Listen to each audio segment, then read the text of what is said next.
Hello there, my name is Lizzie Moo, and today I'm going to be taking you into my garden to show you how to grow, harvest, prepare, and create natural dyes. As an artist and a gardener, I quickly got really obsessed with this. So without further ado, let's get into it. So my first tip is really applicable to all gardening, and that's that you really don't want to get the foliage wet. This can make the plant more susceptible to diseases and ruin your harvest. To avoid this, water around the roots of the plants. This next tip is also applicable to all of gardening, but I want to talk about it in terms of marigolds. There is a right and a wrong time to harvest depending on the result that you desire.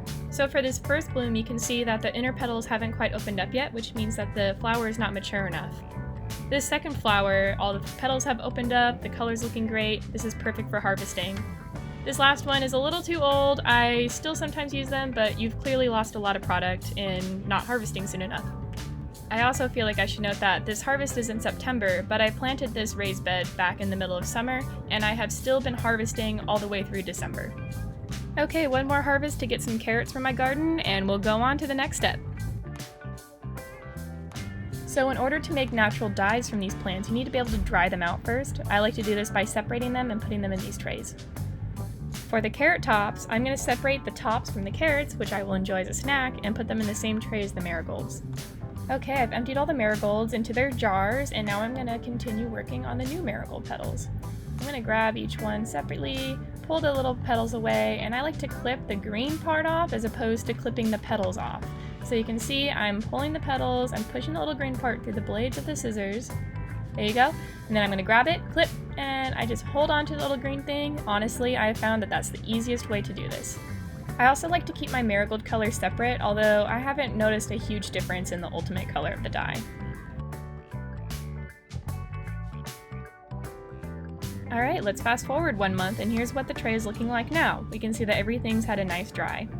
Once things have had a good initial dry, I like to combine them into another tray to dry further before putting them into jars. Let's do some avocado dye too.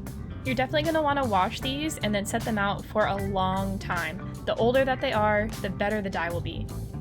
After soaking them for a couple days, I took a sponge and removed the outer skin before setting them out for a couple months. And here they are, 3 months later. Don't be afraid of any mold, just wash it off, it'll be fine, trust me.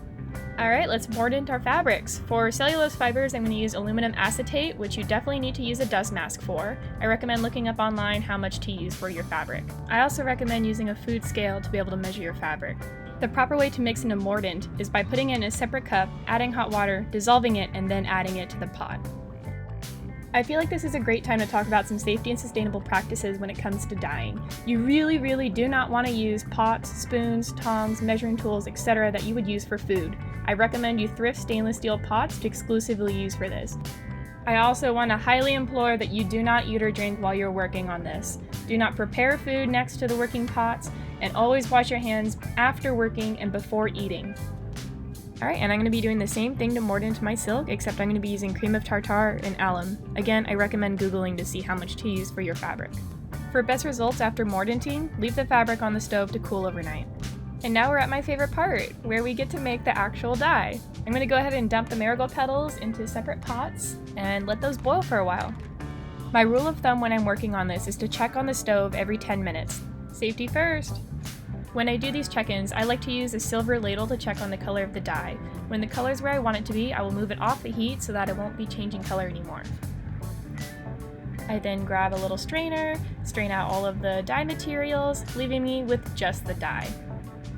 And this is how you would save the dyes long term for future use. You would boil them down all the way until they fit snugly into a mason jar with no air pockets. Seal it while it's hot and it'll stay for a very long time.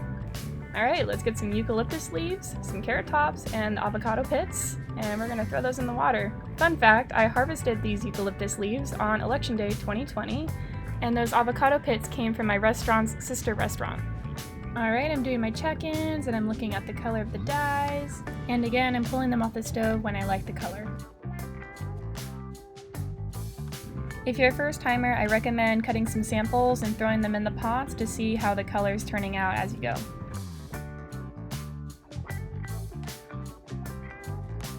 Alrighty, and the last dye that I'm going to show you is this red cabbage dye.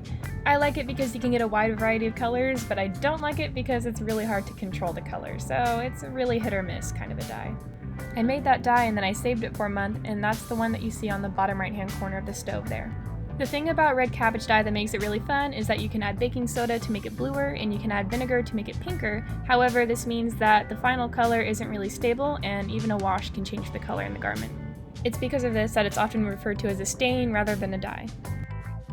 After you mordant your fabrics and you make your dyes, all that's left is to throw the fabric in. Have fun with it, keep checking on it. I decided to have some extra fun and do a little experiment, which you can see there in the middle of the stove. It has some marigold petals and some eucalyptus leaves wrapped in some mordanted muslin. The dye process for protein fibers is exactly the same as it is for cellulose fibers after you mordant the fabric. You just throw it in the dye and keep stirring to make sure that it goes on evenly. If you don't stir it, then chances are your dye job will be patchy, especially with avocado dye, which has pigments that like to settle on top of the fabric. Unless, of course, that's what you want. And that, folks, is basically it. I hang mine up to dry. There's some debate about whether or not you should wash them right away or wait to wash them. I'm camp wait to wash because I like the dye to set in the fabric for a little bit longer, and that seems to work very well for the garments that I've made. Like this bustier I made out of yellow marigold dyed fabric. Also, it's December in my garden now, so it's looking pretty different. Alrighty, and while I show you the final colors of everything, I'm going to talk about some sustainability real quick. I like to do the hours and hours of boiling that occurs during this process on cold days because it helps make your home really warm. It'll actually heat up my entire house and I don't have to turn on the heater at all. I also put my plant scraps in my compost pile inside my garden, so everything gets reused. Also, because you're using inedible parts of the plants, that means you're kind of using every single bit of the plant that you can.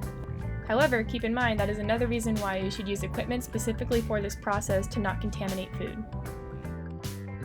Of course, one reason we love natural dyes is because they reduce the amount of synthetic dyes in our environment. But also remember, these dyes are alive and will shift and change over time. And I know it sounds cheesy, but don't forget to reduce, reuse, recycle. I reuse lots of food containers. I use these photo trays because I'm a darkroom photographer and that's what I have lying around. My advice to those who want to embark on this journey is to just enjoy it. It's a wild ride, but a fun one.